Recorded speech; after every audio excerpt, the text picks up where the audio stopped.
السلام علیکم ورحمۃ اللہ وبرکاتہ۔ الحمد للہ رب العالمین والعاقبۃ للمتقین والصلاة والسلام على رسوله الأمين وعلى آله وصحبه أجمعين ومن تبعه بإحسان إلى يوم الدين، أما بعد فأعوذ بالله من الشيطان الرجيم يا أيها المدثر قم فأنذر وربك فكبر وثيابك فطهر والرجز فاهجر ولا تمنن تستكثر ولربك فاصبر۔ محترم حضرات و خواتین، رسول اللہ صلی اللہ علیہ وسلم کی مبارک زندگی کو معلوم کرنے کے لیے ہفتے میں ایک مرتبہ مسجد خدا میں ہم جمع ہوتے ہیں۔ اللہ سے ہماری دعا ہے کہ پروردگار ہماری اس بیٹھک اور نشست کو قبول فرمائے۔ جیسے اس نے ہم سب کو جمع کیا، جنت الفردوس میں بھی اللہ ہم سب کو جمع فرمائے۔ رسول اللہ صلی اللہ علیہ وسلم سے سچی محبت کرنے، آپ کی زندگی کو اسوہ بناتے ہوئے ہم میں سے ہر ایک کو اپنی زندگی میں بہترین بدلاؤ لانے کی اللہ تبارک و تعالی توفیق عطا فرمائے، آمین۔ اس سے پہلے کی کلاس میں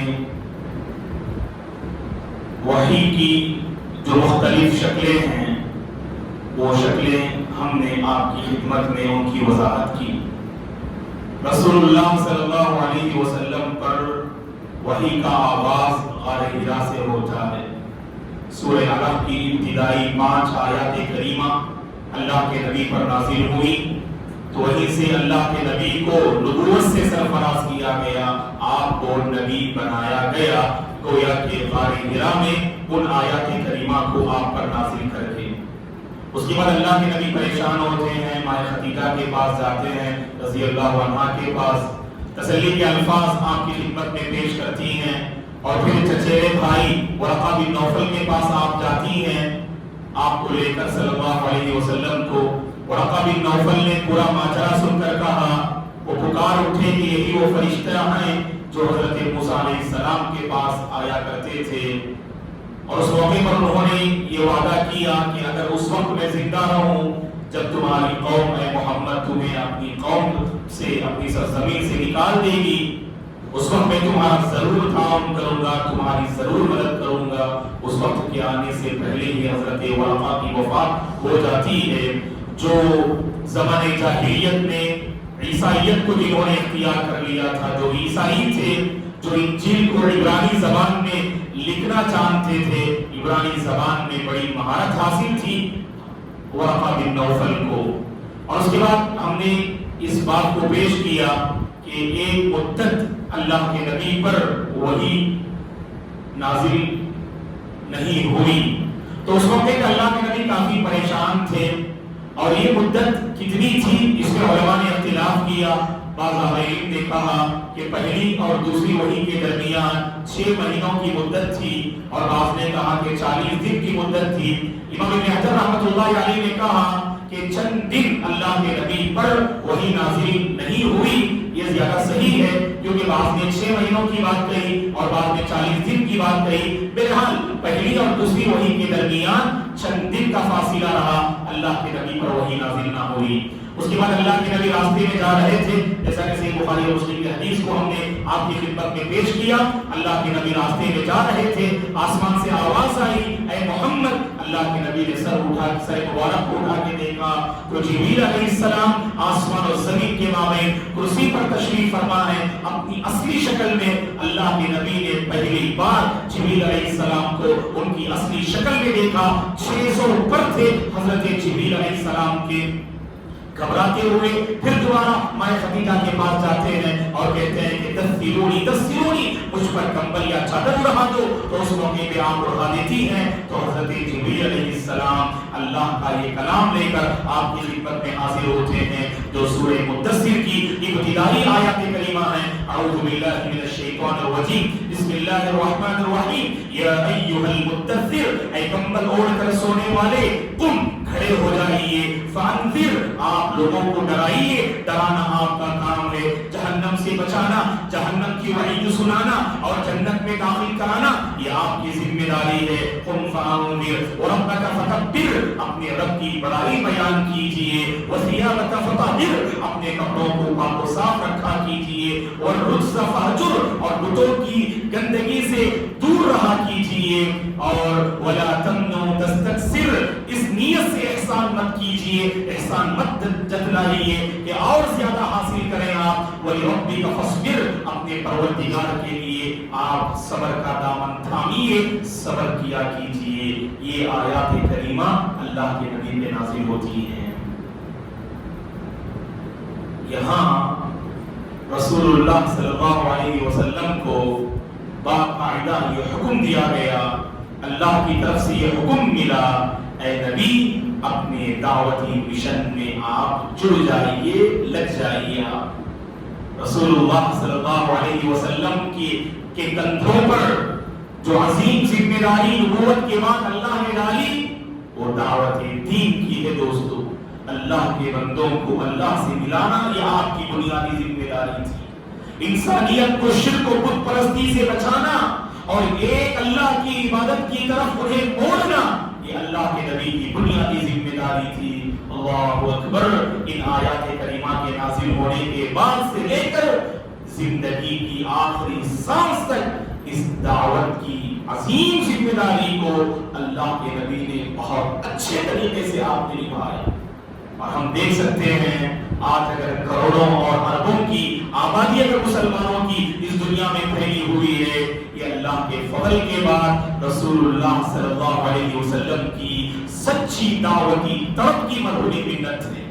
ہم آگے معلوم کرتے جائیں گے اللہ کے نبی اپنی امت کو لے کر کس قدر درد مند تھے، کس قدر فکر مند تھے، یہ انسانیت نارے جہنم سے بچ جائے اور جنت میں داخل ہو جائے۔ نبی بنائے جانے کے بعد 20 پر 3 سالہ زندگی کا ایک ایک پہلو اس بات کی گواہی دیتا ہے اللہ کے نبی اپنی امت کے سلسلے میں بڑے درد مند تھے دوستو۔ اور یہاں سے اس کا آغاز ہو رہا ہے، یہاں سے اس کا آغاز ہو رہا ہے اور شروعات اپنے گھر سے ہو رہی ہے۔ مائیں خدیجہ رضی اللہ عنہا کو آپ نے دعوت دی اور اللہ کے نبی کی چہیتی اور سب سے پہلی بیوی خدیجہ بنت خویلد رضی اللہ عنہا اللہ کے نبی کی دعوت کو قبول کر لیتی ہیں۔ اللہ اکبر، دائرہ اسلام میں داخل ہو جاتی ہیں اور صرف داخل نہیں ہوتی ہیں دوستو، آگے ہم معلوم کریں گے دعوت کی راہ میں مضبوط سہارا تھی مائیں خدیجہ رضی اللہ عنہا۔ اپنی دولت کو، اپنا مال، سب کچھ دعوت کے لیے انہوں نے اللہ کے نبی پہ قربان کر دیا تھا۔ اور اللہ کے نبی کے ساتھ جو آپ کا رشتہ تھا 25 سالہ زندگی اللہ کے نبی کے ساتھ صلی اللہ علیہ وسلم کے ساتھ رشتہ زوجیت میں مائیں خدیجہ رضی اللہ عنہا تھی۔ اور جیسے ہی اللہ کے نبی نے دعوت کو پیش کیا، توحید کو ان کے سامنے بیان کیا، فوراً انہوں نے اسلام قبول کر لیا۔ عورتوں میں سب سے پہلے اسلام قبول کرنے والی حضرت خدیجہ رضی اللہ عنہا۔ فضائل تو بے شمار ہیں اور بعض فضائل اس سے پہلے بھی میں نے آپ کی خدمت میں ذکر کیا۔ جب اللہ کے نبی کو مائیں خدیجہ رضی اللہ عنہا تسلی کے الفاظ پیش کر رہی تھی، اس موقع پر بھی ہم نے پیش کیا۔ صحیح بخاری کی ایک اور حدیث ہم آپ کے حوالے کر رہے ہیں۔ اللہ کے نبی صلی اللہ علیہ وسلم نے فرمایا مجھے حکم دیا گیا کہ میں خدیجہ کو جنت میں گھر کی خوشخبری سنا دوں۔ مجھے حکم دیا گیا کہ میں جنت میں ایک گھر کی خوشخبری خدیجہ رضی اللہ عنہا کی خدمت میں سنا دوں۔ وہ خوشخبری، وہ گھر کیسے ہوگا؟ اللہ کے نبی نے فرمایا صلی اللہ علیہ وسلم نے کھوکھلے موتی سے بنا ہوا وہ گھر ہوگا۔ اس گھر میں کسی طرح کا کوئی شور و غل اور ہنگامہ نہیں ہوگا اور کسی طرح کی کوئی تکلیف والی بات بھی اس گھر میں نہیں ہوگی۔ اس عظیم گھر کی میں خوشخبری مائیں خدیجہ کو سنا دو رضی اللہ عنہا کو۔ خدیجہ رضی اللہ عنہا عورتوں میں جو ہے سب سے پہلے اسلام قبول کرنے والی اور اس قدر سمجھدار، پاک باز، دیندار خاتون تھی، دعوت کی راہ میں مضبوط سہارا تھی، مضبوط بازو تھی رسول اللہ صلی اللہ علیہ وسلم کے حق میں۔ عورتوں کو چاہیے محترم میری ماں اور بہنوں، دین کے معاملے میں، خیر کے مسئلے میں بھلائیوں کے سلسلے میں اپنے گھر کے مرد حضرات کا تعاون کیجیے، ان کی مدد کیجیے، ان کی ہمت افزائی کیجیے۔ آپ اگر بھلائی سے جڑی ہے اپنے گھر والوں کو بھی بھلائی کی طرف موڑنے کی کوشش کیجیے۔ اگر آپ نمازی ہیں، گھر کے مرد حضرات نماز کی پابندی نہیں کرتے ہیں، آپ اللہ سے دعا مانگیں، آپ اے اللہ میرے شوہر کو نماز کا پابند بنا دے، میرے باپ کو نماز کا پابند بنا دے، میرے بھائی کو نماز کا پابند بنا دے۔ ہر عورت اپنے گھر کے مرد حضرات کے سلسلے میں فکر مند ہونی چاہیے دوستو۔ تو لہذا یہاں پر ماں خدیجہ رضی اللہ عنہا نے اسلام قبول کیا، اور آپ کے دوستوں کے حلقے میں سب سے قریب اللہ کے نبی کے ساتھ جن کا تعلق تھا وہ ابو بکر صدیق رضی اللہ عنہ ہے۔ تجارت پہ جاتے تو ابو بکر رضی اللہ عنہ کے ساتھ ہوتے، نبی بنائے جانے سے پہلے اللہ کے نبی کی دوستی حضرت ابو بکر رضی اللہ عنہ کے ساتھ تھی، اور ابو بکر رضی اللہ عنہ کی گہری دوستی اللہ کے نبی کے ساتھ تھی۔ دونوں بڑے پیارے دوست تھے، اور دونوں کے سینوں میں جو ہے بھلائیاں بھری ہوئی تھی۔ تو اسی لیے میں اس موقع پر نوجوانوں سے اور بچوں سے گزارش کروں گا، اچھے دوستوں کا انتخاب کیجیے، آپ کی زندگی میں بھی اچھائی آئے گی۔ جب ہم بڑے ہو جاتے ہیں ہماری سوچ دینی سوچ نہیں ہوتی ہے، ہمارا مزاج دینی مزاج نہیں ہوتا ہے، کیونکہ آس پاس کا ماحول، دوست و احباب کا ماحول دینی ماحول نہیں ہوتا ہے۔ ایسا دوست انتخاب کیجئے جو آپ کی آخرت سنوار دے، جو آپ کی دنیا بھی بنا دے اور آپ کی آخرت بھی سنوار دے۔ حضرت ابو بکر رضی اللہ عنہ اور اللہ کے نبی صلی اللہ علیہ وسلم دونوں کا رشتہ دوستی کا رشتہ تھا۔ بعد میں سبحان اللہ حضرت ابو بکر رضی اللہ عنہ کی بیٹی ماں عائشہ رضی اللہ عنہا سے اللہ کے نبی نے نکاح کیا تو آپ کے حق میں وہ سسر ہو گئے، اس سے پہلے دوستی کا رشتہ تھا دوستو۔ اور دوست پر ایسا بھروسہ تھا، دوست کی سچائی اور امانت داری پر، جب اللہ کے نبی نے حضرت ابو بکر کی خدمت میں اسلام کو پیش کیا، ذرہ برابر بھی آپ نے جو ہے غور و خوف نہیں کیا، آپ پیچھے نہیں ہٹے۔ آپ میں سوچ کے بتاؤں گا، بعد میں بتاؤں گا، کل میں اسلام قبول کروں گا، کہا کہ نہیں۔ عمر رضی اللہ عنہ فرماتے ہیں اللہ کے نبی نے فرمایا میں نے ہر ایک کے سامنے جب دعوت دین کو پیش کیا تو ہر ایک نے اسلام قبول کرنے میں تھوڑی مہلت مانگی اور تھوڑا وقت انہوں نے مانگا، پسو پیش ہوئے، قبول کرنا ہے نہیں کرنا ہے، تھوڑا بہت ان کے اندر یعنی پسو پیش والا معاملہ جو ہے تھا۔ لیکن ابو بکر صدیق رضی اللہ عنہ ہیں تھوڑی دیر کے لیے بھی انہوں نے تاخیر نہ کی، جیسے ہی میں نے دعوت کو پیش کیا اللہ اکبر دائرہ اسلام میں داخل ہو جاتے ہیں۔ بڑے عظیم صحابی ہیں دوستو، اس کائنات میں انبیاء کے بعد انسانوں کی فہرست میں اگر کوئی سب سے بہترین انسان ہے ابو بکر صدیق رضی اللہ عنہ ہے۔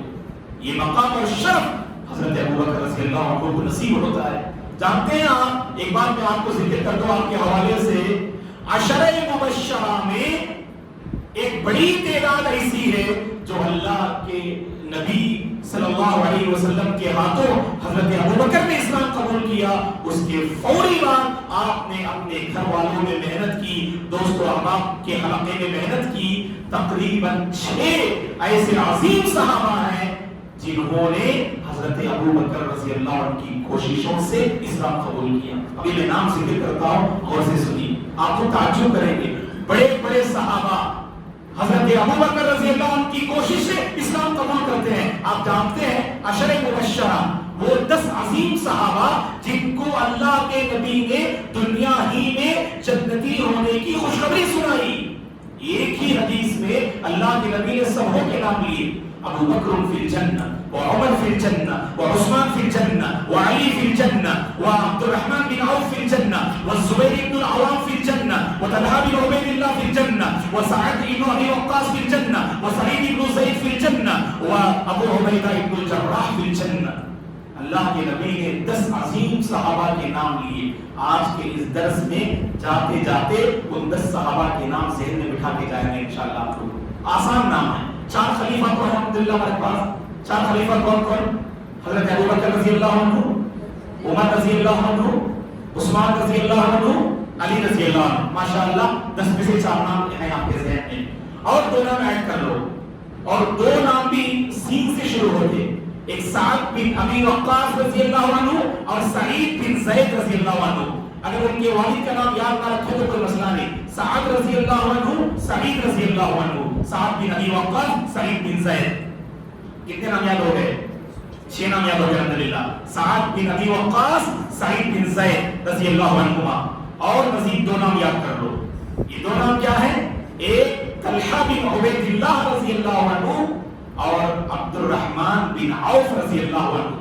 ایک طلحہ بن عبید اللہ رضی اللہ عنہ اور ایک عبد الرحمن بن عوف رضی اللہ عنہ. یہ دونوں بڑے عظیم صحابی ہیں دوستو. ایک طرف طلحہ رضی اللہ عنہ اور ایک طرف الحمدللہ عبد الرحمن بن عوف رضی اللہ عنہ. اور آخر میں 2 نام باقی رہ گئے. اللہ کے نبی صلی اللہ علیہ وسلم کی جو سالی تھیں اسما رضی اللہ عنہا، ان کے والد ہیں، ان کے شوہر ہیں زبیر بن عوام رضی اللہ عنہ. تو زبیر نام یاد رکھیے. اور اسلام کے عظیم سپہ سالار کمانڈر جن کے متعلق اللہ کے نبی نے فرمایا اس امت کے امانت دار انسان ہے وہ ابو عبیدہ بن الجراح. ابو عبیدہ، ابو عبیدہ. تو 10 نام. تو کون کسی یاد ہے؟ کسی کو یاد ہوا؟ آپ کے لیے کتاب انتظار کر رہی ہے انشاءاللہ. انعام دو انتظار کر. جی فرمائیے.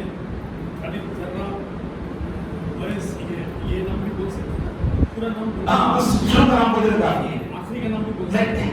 آخری کا نام کیسے؟ جراح. ٹھیک ہے ہم مدد کر رہے ہیں کہ ابو عبیدہ بن جراح. لیکن اور جی بولے کہ ہے سوال جی کوئی بتانا چاہیں گے؟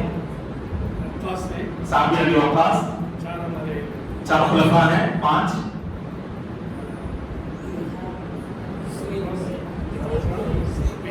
جی زبیر بن عوام 6 جی 4 خلفاء ہیں. سعد بن ابی وقاص، ابو عبیدہ بن جراح، زبیر بن عوام جی جی اور 3 باقی ہیں جی. اچھا طلحہ بن عبید اللہ رضی اللہ عنہ 8. عبد الرحمن بن عوف رضی اللہ عنہ 9.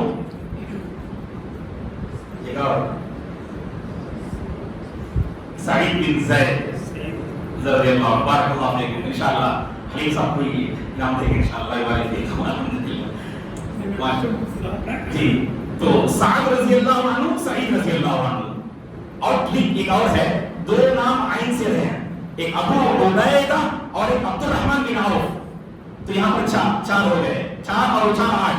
بس 2 ہی نام آپ کو یاد رکھنا. ایک کون سے؟ زبیر بن عوام رضی اللہ عنہ اور سعد اور یعنی طلحہ بن عبید اللہ رضی اللہ عنہ. انشاءاللہ اگلے ہفتے جو ہے ہم پوچھیں گے. تو اب دیکھیے گا ان 10 صحابہ میں ایک تو ابو بکر رضی اللہ عنہ ہیں جو پہلے اسلام قبول کیے مردوں میں.